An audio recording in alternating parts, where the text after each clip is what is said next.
Oathbound by Tracy Deonn Legendborn Cycle Book 3 Review. Imagine standing at the crossroads of destiny. One path leads back to everything you've known, your friends, your ancestors, your place in a legacy that stretches back to the legends of King Arthur. The other path? Darkness. Loneliness. A bargain with a shadow. Bree Matthews chooses the latter.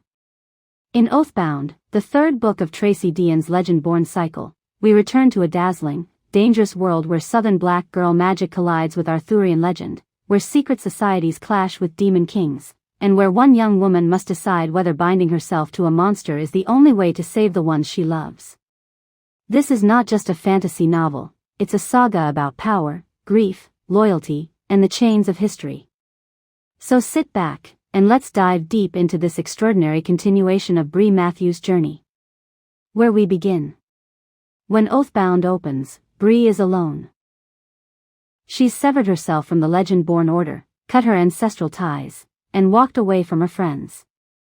Why?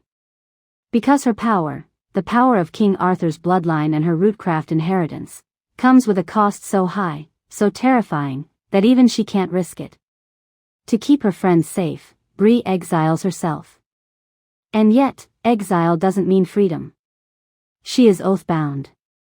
Bound to the Shadow King himself, a being who can slip between the human world, the demon realm, and the hidden halls of the Legendborn Society.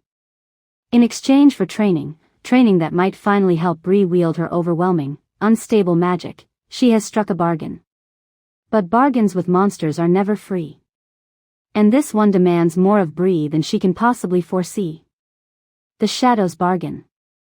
The Shadow King is not a simple mentor. He is patient, calculating, and insidious. He molds Bree not just in power, but in thought.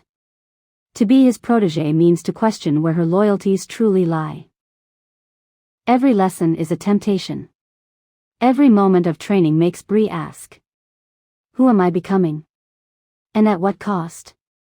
Meanwhile, the world outside Bree's exile begins to fracture. The scions in chaos. The Round Table, the heart of the Legendborn Order, stands broken. Leaderless.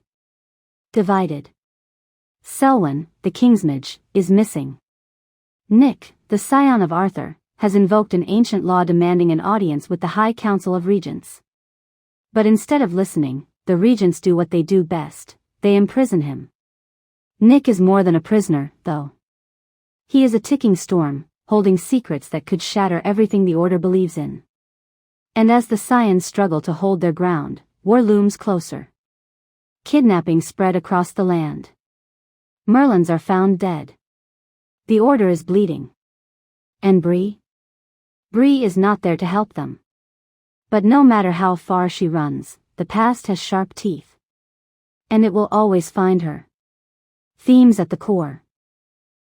What makes Oathbound more than just another fantasy installment is the way Tracy Deonn balances spectacle with soul. At its heart, this book is about identity. Bree has always been caught between two worlds, the Arthurian legacy that chose her, and the ancestral black heritage she carries in her blood and bones.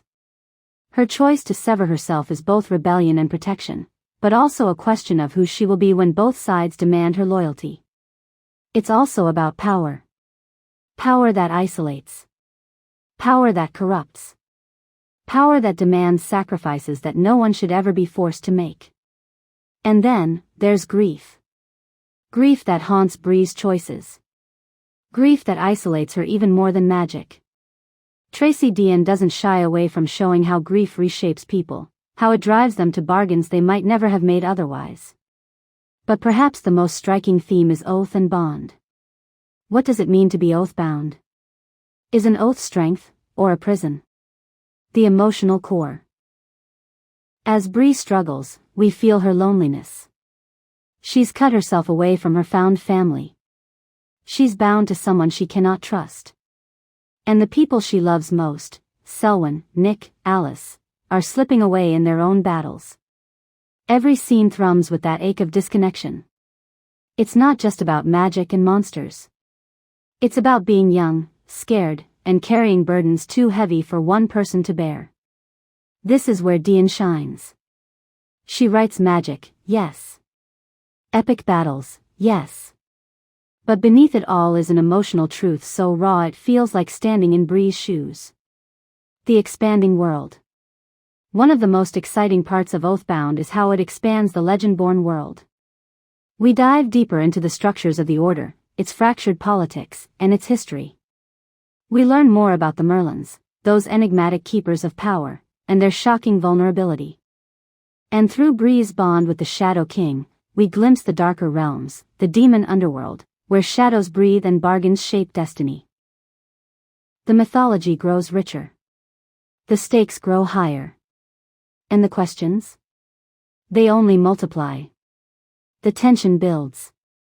As kidnappings escalate, as war presses closer, and as Bree's oath tightens around her throat, the story drives forward like a drumbeat. Each disappearance isn't random. Each death of a Merlin signals a deeper rot. And Bree realizes, running from herself doesn't save anyone. The past, the legacy, the power, she cannot sever it. She can only face it. The characters we love. What makes readers fall head over heels for this series isn't just Bree, though she is unforgettable. It's the entire cast. Nick, torn between love and legacy, chained by secrets only he knows. Selwyn, missing, but never forgotten, his absence heavy as silence.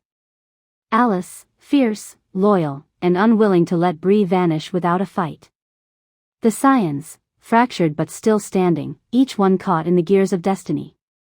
And the Shadow King, charismatic, terrifying, impossible to pin down. Is he teacher? Tormentor?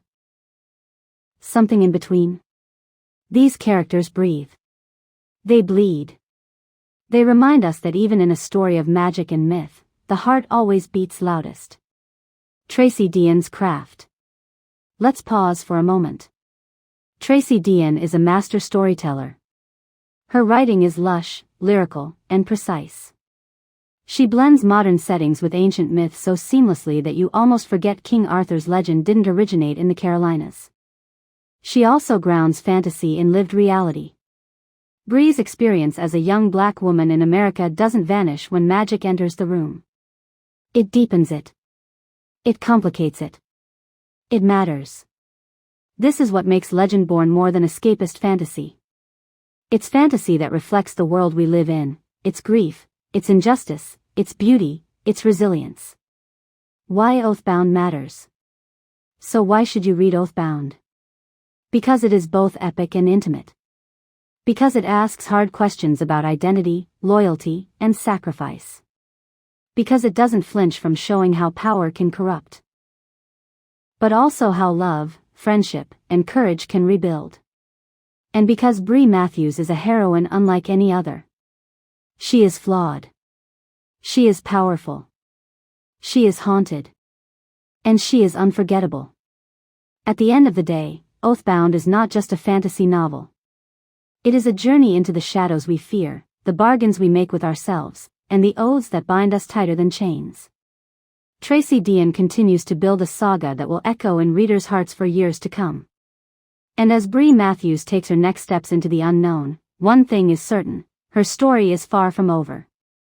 So if you're ready for a tale that blends Southern black girl magic with Arthurian myth, if you're ready for a heroine who is as fierce as she is fragile, and if you're ready to be swept into a storm of power, grief, and destiny, then step into the shadows.